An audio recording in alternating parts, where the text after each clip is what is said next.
Welcome to Flashback Tracks.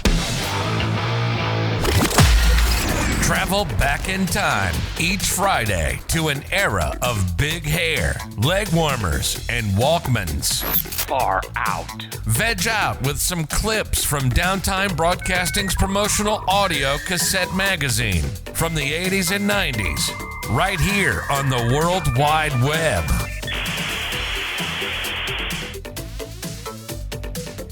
The following article is reprised with permission from Successful Meetings Magazine, copyright 1987, Bill Communications Incorporated, and is entitled Making Eye Contact.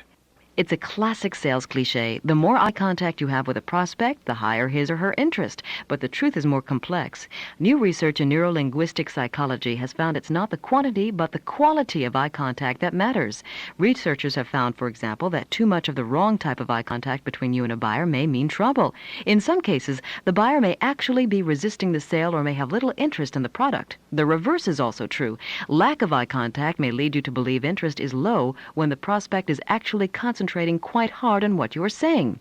The findings, in essence, show a relationship between how people move their eyes and what they're thinking and feeling. Armed with the results of these studies, you can become a better judge of how people react to your ideas at a trade show. Reading the signs. We picture things with our brains, not our eyes.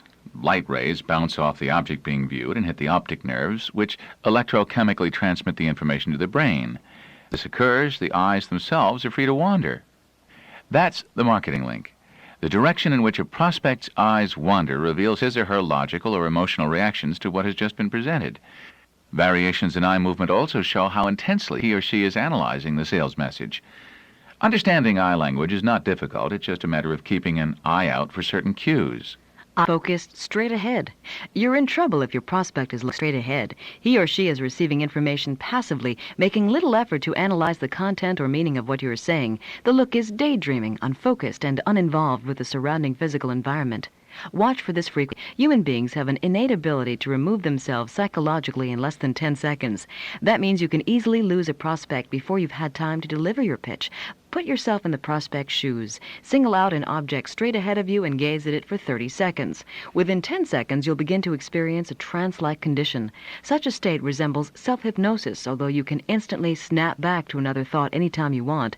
If your prospect remains too focused for too long, he or she is probably trying, consciously or not, to shut you out. Try another way to get this person's attention or look for another prospect.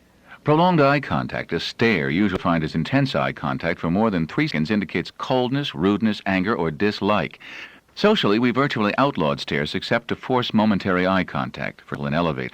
Egotistical people stare in order to intimidate. Sometimes naive salespeople stare in order to show interest in a prospect, unaware that they're actually making the prospect uncomfortable.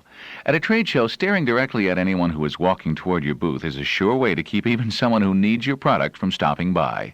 When selling to someone, don't stare. Take fleeting glances every few seconds to size up how he or she is responding to your pitch. Become adept at these almost imperceptible information-gathering glances. It's a subtle skill that you can improve with practice. Eyes positioned upward to the right. Even though your prospect is looking away from you, you've got his or her attention. Someone whose eyes travel to the right is either relating your information to a recent experience or analyzing the logic of your statements. This reflex is conditioned by the fact that body movements toward the right or left hemisphere of the brain, the fact-filled logical side. Eyes positioned upward to the left. This is another great sign for a salesperson. This look indicates that your buyer is relating your presentation to an experience farther in the past, which generally requires more intense concentration and deliberation. A person looking to the left, however, is analyzing your information on an emotional basis rather than logical. The information is being reviewed in the right hemisphere of the brain, the emotional side. Take note of when a prospect glances upward to the right or left. Recall quickly what you have just said. You have hit some hot button, and that person is now calculating the value of your proposition. Eyes cast downward. This is a tough call. Your prospect is definitely concentrating, but he or she may be thinking either, how do I get my boss to approve this great purchase, or else, how do I end this discussion? If a prospect looks downward with arms folded across the chest and a finger laid beside the lips, that person is thinking intensely. At this cue, remain quiet and wait for the prospect to re-enter the conversation. Extended looks away. Your prospect isn't much of a prospect at this point. He or she is looking to break off conversation. This often occurs when the person believes he or she doesn't have the time to listen to you. Frequent avoidance of eye contact may also denote fear of involvement, distrust, doubt, lying of these reactions. When a prospect avoids eye contact for prolonged periods, it is nearly impossible to motivate that person to consider your offer seriously. If you need to sell to this company, you'd better find another buyer. You've lost this one. Eyes focused upward at the ceiling. When your prospect does this with arms behind the head or across the chest, he or she is conscientiously analyzing what you've said, rather than tuning you out. The person is assessing the credibility of what you have presented, an unusual occurrence at a trade show. Give the ceiling watcher a chance to form an opinion. For most people do not believe in facts. They need to relate your facts to their experiences. The eyes, more than any other part of the body, function subconsciously and involuntarily, revealing hidden attitudes to those who know eye language.